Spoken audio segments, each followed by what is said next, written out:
a fait une solution de direction qui a du sens, mais même dans cette solution de direction, on est trop complexe. Parce que voilà, c'est pas parce qu'on est dirigeant qu'on est plus intelligent que les autres, ou en tout cas plus efficace.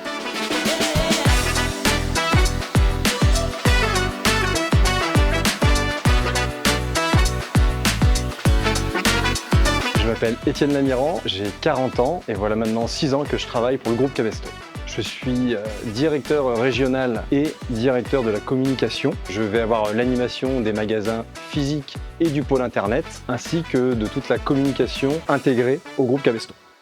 Cabesto, c'est un ensemble de magasins et un site web autour de la mer, de la montagne, l'alimentation et la piscine. Le site internet se lance réellement en 2015. On avait simplement un site de préachat auquel sont venus s'ajouter les sites d'enseignes que nous avons rachetés pour créer le groupe Cabesto, comme XP.fr, Le Vieux Plongeur, Rue de la Mer. Et depuis 2019, nous avons réussi à agglomérer tous ces sites sous une seule bannière qui est cabesto.com.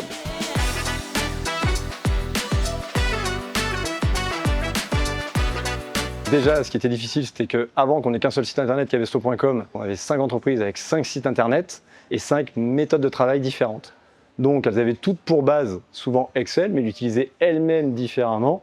On se retrouvait avec des niveaux de précision qui étaient très différents selon les sites, et il était difficile d'avoir un réel regard sur les performances de notre activité avant même de passer par la comptabilité. C'était un grand fouillis, un grand bazar pour pouvoir retrouver et surtout réussir à avoir une méthodologie de travail commune.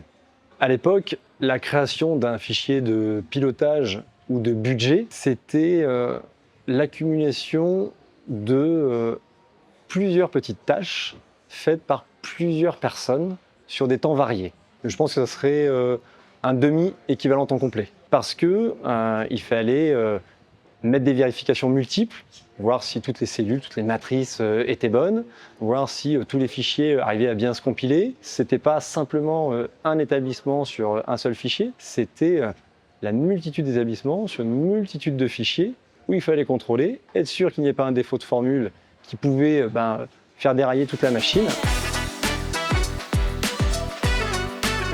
Le fait de passer par Planning Analytics, ça m'a permis d'unifier le commerce, d'avoir la gestion des magasins et la gestion du site internet, et en un seul outil, d'avoir un visu sur le commerce. Et donc de pouvoir considérer au final le site internet comme un magasin à part entière, ce qui permet une transparence totale pour nos collaborateurs comme nos clients.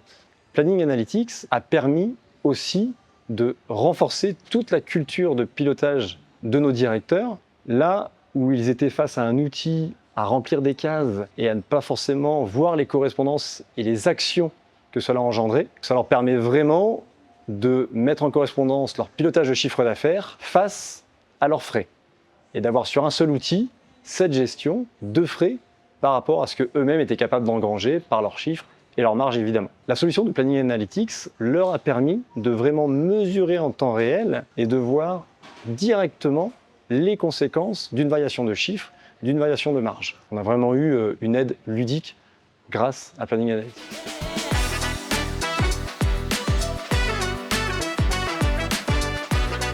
J'ai le plaisir aussi d'animer le pôle communication intégré au groupe Cabesto, où on va travailler avec des graphistes et des community managers pour la communication à destination de notre site web, d'agences de communication, ou alors ce que j'appelle communication intégrée, qui va être toute la gestion des pubs internes au magasin ou des concepts. Ceci impose des dépenses, parce que c'est plutôt un centre de coût, la communication, plus qu'un centre de profit.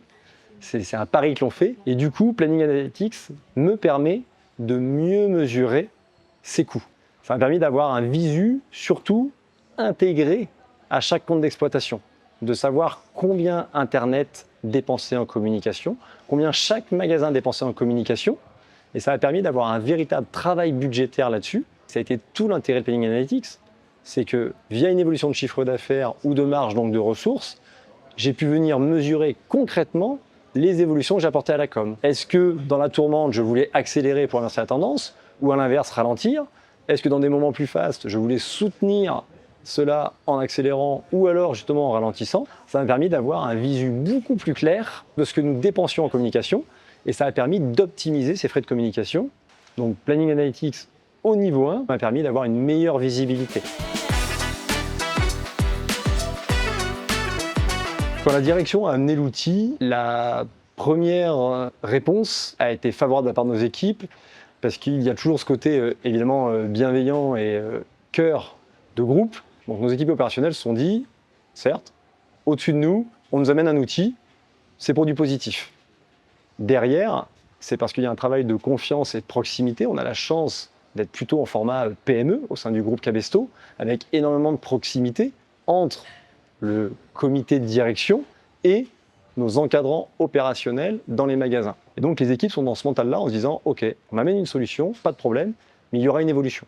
La solution est positive, mais on va pouvoir la faire évoluer en notre sens. » Cette mentalité-là a permis cet accueil favorable et cette création du dialogue entre un outil à la base pensé par la direction et qui allait être redéfini par les opérationnels.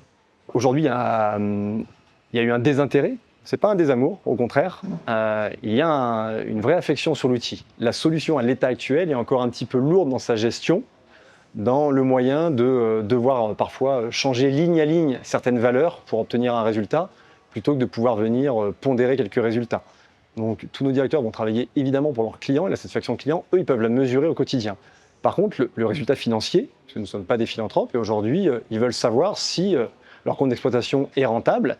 Ils veulent savoir si leurs actions du quotidien provoquent un effet positif sur leur rentabilité ou à l'inverse, s'ils se dégradent. Et donc cette solution d'IBM et de Planning Analytics est vraiment dans cette logique-là. Et ça, l'intégralité des dirigeants l'ont compris.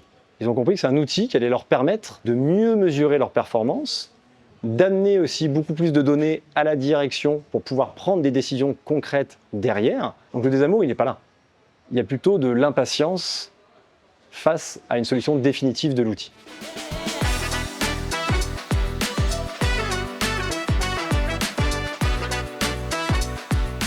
C'est une volonté que l'on a de pouvoir ensuite, par l'autonomie sur l'outil, faire des évolutions de plus ou moins grande importance. Par contre, aujourd'hui, on a vraiment voulu donner cette responsabilité en interne à notre informaticien pour 3 raisons. La première, c'est que nos opérationnels, nos directeurs, nos responsables rayons doivent se concentrer sur le métier et sur le résultat final. Le risque, c'est d'aller développer des onglets qui n'auront qu'une utilité minime et qui vont sortir de l'opérationnalité pure. La deuxième, il y a aussi une volonté de bien comprendre, et sans que ce soit péjoratif, contrôler l'outil pour en utiliser le maximum de performance pour nos souhaits. Et la troisième, elle est aussi de faire monter en compétence petit à petit. Donner trop d'autonomie d'un coup risque de perdre les collaborateurs sur l'utilité même de la solution. On a mis plutôt ce projet en pause avec la montée de la saison. Les premiers paliers, eux, ont été très efficaces. On a senti une vraie réactivité de la part d'Intis et de l'intérêt. Aujourd'hui, c'est plus à nous, côté groupe Cabesto, à repositionner le projet en centrale pour reprendre la marche en avant. On sent qu'il y a une vraie écoute de la part d'Intis et aussi une attente de pouvoir réavancer. Mais le quotidien aujourd'hui nous a fait faire des choix sur qu'est-ce que l'on priorise. Et aujourd'hui, on se satisfait des 60%, on ira chercher les 100% en fin d'année. Le but, c'est d'être simple, tu vois, et c'est compliqué. Je te ferai les offs si tu veux.